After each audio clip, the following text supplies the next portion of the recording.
दिल्ली में भाजपा का राष्ट्रीय अधिवेशन संपन्न हो चुका है और इधर बिहार में हलचल तेज हो गई है।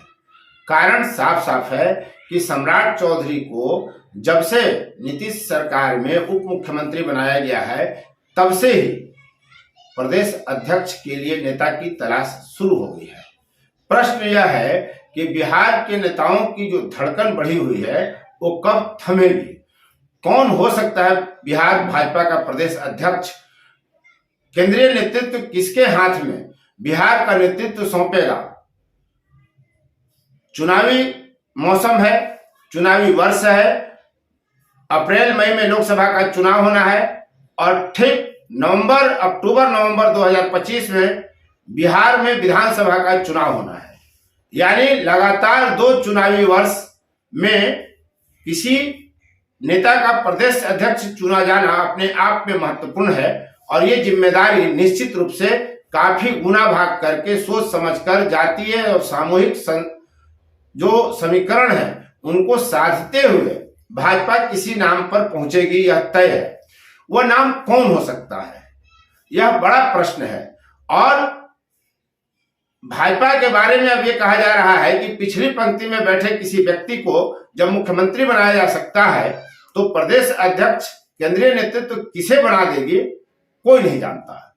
लेकिन जो आकलन किए जा रहे हैं, जो अनुमान लगाए जा रहे हैं, नेताओं के बीच जो चर्चा है उससे कुछ न कुछ बातें तो स्पष्ट हो ही जाती हैं।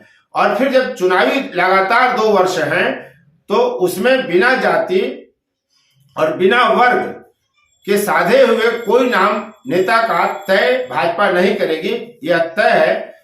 और अभी जो मौसम है उसमें ओबीसी, अनुसूचित जाति, आदिवासी, वैश्य, पिछड़ा, अति पिछड़ा, सवर्ण, नाना प्रकार के जाति और वर्ग और समूह की बात की जाती है। तो कौन बनेगा बिहार भाजपा का प्रदेश अध्यक्ष, इससे पहले जानिए कि कौन नहीं बन सकता। और फिर हम बताएंगे आपको पार्टी के अंदरूनी हालात जो हैं, वहां जो बैठे हुए नेता हैं दिग्गज, उनके हवाले से हम कुछ खास जानकारी आपको देंगे और आप समझ जाएंगे कि कौन बनेगा भाजपा का प्रदेश अध्यक्ष। सबसे पहले हम बात करते हैं सम्राट चौधरी। जाति के कुशवाहा हैं, ओबीसी हैं, लेकिन वे उप मुख्यमंत्री बन गए हैं, प्रदेश अध्यक्ष हैं। इसलिए यह तय है कि उनके पास प्रदेश अध्यक्ष की कुर्सी कतई नहीं रहेगी। सत्ता का परिवर्तन हुआ, वो उप मुख्यमंत्री बन गए तो प्रदेश अध्यक्ष की कुर्सी उनके हाथ से जानी तय है, चाहे 2 दिन में जाए या 2 महीने में जाए।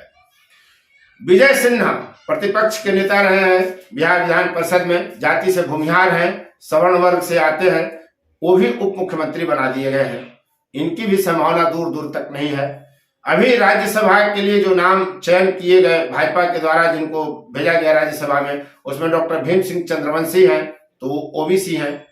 नंदकिशोर यादव को विधानसभा का अध्यक्ष बना दिया गया है। धर्मशीला गुप्ता वैश्य समाज से है, जिनको जो जाति की तेली है उनको भी राज्यसभा भेज दिया गया है। तो ओबीसी को भी जगह दे दी गई। पिछड़े वर्ग में सबसे बड़ी जाति है यादवों की और नंदकिशोर यादव को विधानसभा का अध्यक्ष बना दिया गया। सवर्ण में भूमिहार को कहा जाता है कि बहुत ही बोलता जाती है, यानी राजनीति पर आक्रामक बयान देना, बोलना, सक्रिय रहना, ये भाजपा के पक्ष में खासकर भूमिहार समाज है। तो वहां से विजय सिन्हा को भी जगह दे दी गई है। तो इन लोगों में जो जुड़ी हुए जो इनकी जातियां और इनके वर्ग हैं, उससे किसी प्रदेश अध्यक्ष के बनाए जाने की उम्मीद लगभग न के बराबर है। वैसे भाजपा है, किसी को कुछ भी बना सकती है, ये तय है। धर्मशीला गुप्ता तो मेयर का चुनाव हार गई थी दरभंगा में और उनको राज्यसभा भेज दिया, तो पार्टी किसको अध्यक्ष बना देगी आप नहीं कह सकते। लेकिन तमाम परिस्थितियों के बावजूद जो भाजपा के अंदर खाने चर्चा है उसमें 3 समूह हैं। पहला ब्राह्मण है, वैश्य है और दलित है। तो दलित, वैश्य और ब्राह्मण, वैश्य, दलित और ब्राह्मण, क्रम आप कुछ भी रखें। इनसे किन किन नेताओं की संभावना बनती है कि वे भाजपा के प्रदेश अध्यक्ष बन सकेंगे? तो सबसे पहले हम बात कर लेते हैं ब्राह्मण जाति का। ये सवर्ण समुदाय में आता है और पूर्व मंत्री नीतीश मिश्रा इस समूह, इस जाति से दावेदार हो सकते हैं, क्योंकि ब्राह्मण को अभी तक अगर मंत्रिमंडल विस्तार होता है तो कितनी जगह मिलेगी नहीं कहा जा सकता, महत्वपूर्ण पद नहीं मिला है। तो नीतीश मिश्रा जो पूर्व मंत्री हैं, 4 बार विधायक रहे हैं, 3 बार मुख्यमंत्री रहे, जगन्नाथ मिश्र के पुत्र हैं, ललित नारायण मिश्रा इनके चाचा थे, जिनकी 1975 में इंदिरा कार्यकाल में बम विस्फोट कर हत्या कर दी गई थी, कांग्रेसी थे। जगन्नाथ मिश्रा भी कांग्रेसी थे। तो क्या कांग्रेसी पृष्ठभूमि से आने वाले नीतीश मिश्रा, जो कई बार मंत्री भी रहे, उनको बिहार भाजपा का प्रदेश अध्यक्ष बनाया जा सकता है? दूसरा नाम ब्राह्मण समुदाय से ही मिथिलेश तिवारी का नाम आ रहा है, जो प्रदेश उपाध्यक्ष है फिलहाल और पूर्व विधायक है। तो ब्राह्मण जाति से ये 2 नाम हैं, इन्हीं दोनों में से किसी एक का चयन प्रदेश अध्यक्ष के लिए हो सकता है, अगरचे कि ब्राह्मण को बनाया जाए। अब हम दलित और वैश्य जाति से बात कर लेते हैं। दलित समुदाय की संभावना अभी की तारीख में अधिक है और वैश्य की संभावना भी बनिस्पत ब्राह्मण जाति के। तो दलित में सबसे पहले जो प्रवक्ता है भाजपा के, जनक चमार भी उनको कहते हैं, वो अनुसूचित जाति से हैं, जाति के चमार हैं, पूर्व मंत्री रहे हैं, संगठन का भी काफी इनके पास अनुभव रहा है, पार्टी के प्रवक्ता हैं। तो इनके नाम को भी आगे किया गया है और माना यह जा रहा है कि इनको पार्टी के केंद्रीय नेतृत्व का वरदहस्त प्राप्त है और हो सकता है कि दलित चेहरा है जनक राम और उनको भाजपा का प्रदेश अध्यक्ष बनाया जा सके। दलित चेहरे में दूसरा नाम है शिवेश राम का। वो प्रदेश महामंत्री हैं, अगियाव से जो है विधायक रहे हैं और सासाराम से सांसद रहे, मुनीलाल के पुत्र हैं। तो इनके नाम की भी चर्चा है। यानी अगर दलित चेहरा चाहिए भाजपा को प्रदेश अध्यक्ष के लिए तो ज्यादा संभावना है जनक राम की और उसके बाद संभावना है शिवेश राम की। अब वैश्य जाति की बात कर लें तो वैश्य में प्रमोद कुमार का नाम आगे चल रहा है। वो पूर्व कानून मंत्री हैं, पर्यटन मंत्री रहे हैं, कला संस्कृति एवं युवा कार्य मंत्री रहे हैं, गन्ना विभाग के मंत्री रहे हैं प्रमोद कुमार, पर्यटन मंत्री रहे हैं। तो माना यह जा रहा है कि वैश्य समुदाय की जब बात आएगी, उनकी उम्र भी हो गई है, कई बार विधायक रहे हैं, कई बार मंत्री रहे हैं, तो प्रमोद कुमार को लाया जा सकता है प्रदेश अध्यक्ष बनाकर। वैश्य समुदाय से ही दूसरा नाम आ रहा है डॉक्टर राजेंद्र प्रसाद गुप्ता जी का, जो 2 बार जेल जा चुके हैं बांग्लादेशी घुसपैठियों का मुद्दा उठाने को लेकर। प्रदेश कोर कमेटी के सदस्य वो मनोनीत किए गए हैं, काफी अनुभव इनके पास है, विधान परिषद के सदस्य हैं, एमएलसी हैं, प्रदेश उपाध्यक्ष हैं भाजपा के। तो वैश्य समुदाय से प्रमोद कुमार और राजेंद्र प्रसाद गुप्ता जी का नाम आगे चल रहा है।